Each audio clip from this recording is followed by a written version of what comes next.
Indian army ও কলকাতা পুলিশের মধ্যে একটা ঠান্ডা যুদ্ধ চলছে দেখানো হচ্ছে, এমনই মন্তব্য করলেন ভাঙড়ের আইএসএফ বিধায়ক নওশাদ সিদ্দিকী। মঙ্গলবার 2রা সেপ্টেম্বর বিধানসভায় মন্তব্য করেছেন ভাইজান নওশাদ বলেন তার মনে হচ্ছে কোথাও একটা ষড়যন্ত্র চলছে। ভাইজান আরও বলেন তিনি এখনো বিশ্বাস করেন যে 1800-ও বেশি অযোগ্যদের তালিকা প্রকাশ করেছে এসএসসি, সেই সংখ্যাটা আসলে আরও বেশি। অযোগ্য শিক্ষকেরা অনেকেই আন্দোলনে সামিল হচ্ছেন, আবার যোগ্য শিক্ষকদেরও চাকরি গিয়েছে এই অযোগ্য শিক্ষকদের জন্য। তাই সব মিলিয়ে অযোগ্যদের ওপর একটা ক্ষোভ দানা বাঁধছিল যোগ্য চাকরি হারাদের, কারণ তাদের আবার নতুন করে পরীক্ষায় বসতে হচ্ছে। এই সবের থেকে নজর ঘোরাতেই এটা দেখানো হচ্ছে যে ভারতীয় সেনা এবং কলকাতা পুলিশের মধ্যে একটা ঠান্ডা লড়াই চলছে। কি বলেছেন নওশাদ সিদ্দিকী, শুনবো। ইন্ডিয়ান আর্মি কলকাতা পুলিশের একটা ঠান্ডা যুদ্ধ চলছে দেখানো হচ্ছে। আমি মনে করছি এর মধ্যে রাজনীতি লুকিয়ে আছে। পারমিশন নেই না নেই এটা পরের পাঠ, আমি পরে কোনো সময় বলবো। এখন আমি বলছি, আমি যেটা দেখতে পাচ্ছি যেভাবে যে 1800-র অধিক চাকরি বাতিল হয়েছে, এই চাকরি বাতিল হয়েছে হেভি সংখ্যার মানুষ যারা যোগ্য তারা চাকরি তাদের এদের জন্য তাদের চাকরি বাতিল হলো। যদিও যে লিস্ট বার করেছে আমি অস্বচ্ছ মনে করছি, লিস্টেও গড়বড় আছে। যে অতজনের এই একটা ইম্প্যাক্ট পড়বে, আন্দোলন আবার সংগঠিত হবে।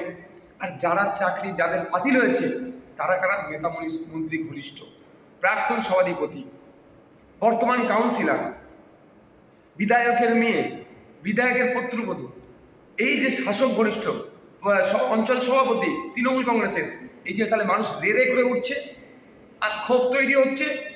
হয়তো আমার মনে হচ্ছে এটা একটা রাজনীতি হচ্ছে। ইন্ডিয়ান আর্মি কলকাতা পুলিশের একটা ঠান্ডা যুদ্ধ দেখানো হচ্ছে। সোমবার 1 সেপ্টেম্বর ধর্মতলায় গান্ধী মূর্তির পাদদেশে তৃণমূলের প্রতিবাদ মঞ্চ খুলে দেয় ভারতীয় সেনা। খবর পেয়ে ঘটনাস্থলে পৌঁছন মমতা ব্যানার্জি। এর নেপথ্যে বিজেপির হাত রয়েছে বলে দাবি করেন মমতা। এরপর মঙ্গলবার বিধানসভার অধিবেশনে ভাষণ দেবার সময় সেনার সেই মঞ্চ খোলার প্রসঙ্গ উত্থাপন করেন রাজ্যের শিক্ষামন্ত্রী ব্রাত্য বসু। সেই সময় ব্রাত্য ভারতীয় সেনাকে অপমান করেছেন বলে দাবি করেন রাজ্যের বিরোধী দলনেতা শুভেন্দু অধিকারী। কিন্তু সত্যিই কি এমন কিছু বলেছেন ব্রাত্য? এই প্রসঙ্গে ব্রাত্যকে জিজ্ঞাসা করা হলে তিনি বলেন 1971-এর 25শে মার্চ পাকিস্তান সেনাবাহিনী ঢাকা ক্যান্টনমেন্ট থেকে বেরিয়ে নিরীহ সাধারণ নিজের রাষ্ট্রে বাঙালিদের ওপরে গান চালিয়েছিল, কি চালায়নি। ইতিহাসকে কি আমরা মুছে ফেলতে পারি? যা সত্য তা সত্য। 1971-এর 25শে মার্চের পর স্বাধীন বাংলাদেশের দাবি আরও জোরালো হয়েছিল। এটা ইতিহাস, এটাকে মুছে দেওয়া যাবে না। পাকিস্তান সেনাবাহিনীকে যদি অপমান করে থাকি, বেশ করেছি। কি বলেছেন ব্রাত্য বসু, শুনবো। রেফারেন্স হচ্ছে 1971 সালে 25শে মার্চ কি ঘটেছে কি ঘটেনি। 1971-এর 25শে মার্চে পাকিস্তান সেনাবাহিনী, খান সেনার দল ঢাকা ক্যান্টনমেন্ট থেকে বেরিয়ে নিরীহ সাধারণ নিজের রাষ্ট্রের বাঙালির উপর গুলি চালিয়েছিল কি চালায়নি। ইতিহাসকে আমরা কি মুছে ফেলতে পারি না? ইতিহাসকে আমরা মুছে ফেলতে পারি না। যা সত্য তা সত্য। 71 সালের 25শে মার্চের পর সেই দিনটা থেকে স্বাধীন বাংলাদেশের দাবি আরো জোরালো, আরো পাকাপোক্ত হয়েছে। এটাই ইতিহাস, এটাকে মুছে দেওয়া যাবে না। এই বক্তব্যটাকে বলা হচ্ছে যে আপনি নাকি অপমান করেছেন সেনাকে। এই ইতিহাস সেনাকে, পাকিস্তান সেনাবাহিনীকে যদি অপমান করে থাকি, বেশ করেছে। বলছে যে আপনি যে ইতিহাসের প্রসঙ্গের কথা তুলেছেন সেটাকে বলা হচ্ছে যে আপনি নাকি সেনাকে অপমান করেছেন। 1971 সালে 25শে মার্চের ঘটনার যদি পাকিস্তান সেনাবাহিনীকে আমি যদি নিন্দা করে থাকি, আমি বেশ করেছি, আবার করব। পাকিস্তানি সেনাবাহিনী সেদিন যেটা চালিয়েছিল একটা বর্বর অমানসিক ঘটনা। পাকিস্তান সেনাবাহিনীকে আমি নিন্দা করে করবো না তো কি করবো না? 71 সালের এই ঘটনা, নিরীহ অস্ত্রহীন নিরস্ত্র বাঙালিকে প্রথমে জগন্নাথ হল, ঢাকা ইউনিভার্সিটি, তারপর ঢাকার বিভিন্ন বাড়িতে ঢুকে গুলি করে, সবাই জানে। কিন্তু বিরোধী দলনেতা বলে ভারতীয় সেনাকে অপমান করে। পাকিস্তান সেনাবাহিনীর সঙ্গে উনি ভারতীয় সেনাবাহিনীকে একাকার করে দিতে চান, তাহলে উনি হয়তো ডোনাল্ড ট্রাম্প। না, উনি যখন আপত্তি করলেন তখন কি বলছিলেন? যখন ভেতরে আপত্তি করছিলেন তখন কি বলছিলেন উনি? আমার কাছে আমি শুনতে পাই, আমি তো মাইকে বলে যাচ্ছি। কিন্তু আপনার বক্তব্যের পর ভারতীয় সেনা জিন্দাবাদ, ইন্ডিয়ান আর্মি জিন্দাবাদ স্লোগান দিচ্ছিলেন। আমিও বলবো ভারতীয় সেনা জিন্দাবাদ। যদিও শুভেন্দু অধিকারীর দাবি ভারতীয় সেনাকে অপমান করেছেন ব্রাত্য বসু, ফলে বিধানসভায় অধিবেশন চলাকালীনই ভারতীয় সেনার সম্পর্কে শিক্ষামন্ত্রী ব্রাত্য বসুর মন্তব্যে আপত্তি তোলেন শুভেন্দু। ব্রাত্যের বিরুদ্ধে স্লোগান দিতে শুরু করেন তিনি। একে একে তার সঙ্গে যোগ দেন অন্য বিজেপির বিধায়কেরা।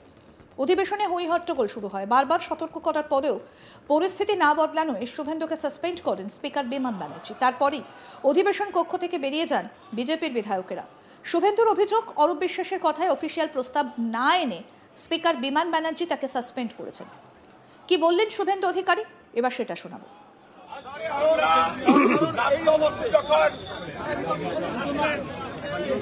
সামরিক বাহিনীকে, ইন্ডিয়ান আর্মিকে অপমান করেন, তাদের গায়ে রাজনীতির ছোঁয়া লাগান এবং বাংলাদেশে সামরিক অভ্যুত্থানের সঙ্গে ইন্ডিয়ান আর্মির তুলনা করেন।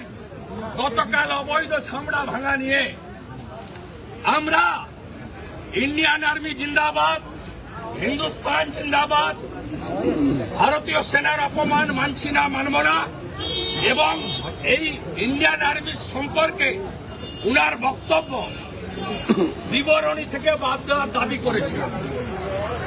অরূপ বিশ্বাসের নির্দেশে এই স্পিকার বিমান ব্যানার্জি, যার মেরুদণ্ড নেই, তিনি অরূপ বিশ্বাসের কথায় অফিসিয়াল প্রস্তাব না এনে তার চেয়ার থেকে তিনি বিরোধী দলনেতাকে সাসপেন্ড করেন। আমি প্রাউড, রামপুরহাটের বক্তব্যে মুসলমান মহিলা শিশু পুরানোর জন্য প্রতিবাদ করতে গিয়ে আমাকে সাসপেন্ড করেছিল। পরবর্তীকালে দেবী দুর্গার মূর্তি ভাঙা নিয়ে আমাকে সাসপেন্ড করেছিল। আজকে ভারতীয় সেনার হয়ে বলার জন্য, ভারতীয় সেনাকে অপমান এবং রাজনীতিকরণের বিরুদ্ধে আওয়াজ তোলার জন্য বিরোধী দলনেতাকে সাসপেন্ড করা হয়েছে। আমি গর্বিত ভারতীয়, আমি আমার সেনার জন্য গর্ব অনুভব করি এবং এদিকে শুভেন্দু অধিকারী সত্য কথা বলছেন না বলে দাবি করেছেন রাজ্যের পরিষদীয় মন্ত্রী শোভনদেব চ্যাটার্জি। কি বলেছেন শুনব। ভারতীয় সেনা জিন্দাবাদ এই স্লোগান দিচ্ছিলেন, তারপর তাকে সাসপেন্ড করা হয়েছে এবং সেটা তিনি মুখেও বলেছেন বাইরে, যে অরূপ বিশ্বাসের ইন্ধনে বা তার ইশারায় বা এই ধরনের কিছু স্পিকার এই সিদ্ধান্ত নিয়েছেন, এরকম অভিযোগ করেছে। সর্বৈব মিথ্যা, অসত্য। আসলে গুলো আকারের যখন নামটা ওঠে তখন থেকে ওরা চিৎকার শুরু করে দেয়, ভ্রাতৃকে বলতে বাধা দিতে শুরু করে এবং ও আসার পর থেকে এর আগে যখন এত জায়গায় পৌঁছয়নি, আমি যখন বলছি তখন আমি বলেছিলাম যে তুমি বিরোধী দলনেতা যখনই হাউসে ঢোকে তখন থেকে গন্ডগোল শুরু করে। আমার যখন বক্তব্য রাখছিলাম তখন আমি বলছি সেটা, তার তো অনেক বড় ব্রাত্য বলেছে। তখনও আমি বলেছিলাম যে বিরোধী দলনেতা যখন ঘরে ঢোকে তখনই গন্ডগোল শুরু হয়। তো ও আরও আপডেট পেতে দেখতে থাকুন আজ তাক বাংলা। সাবস্ক্রাইব করুন, নোটিফিকেশন পেতে বেল বাটন অপশন প্রেস করুন।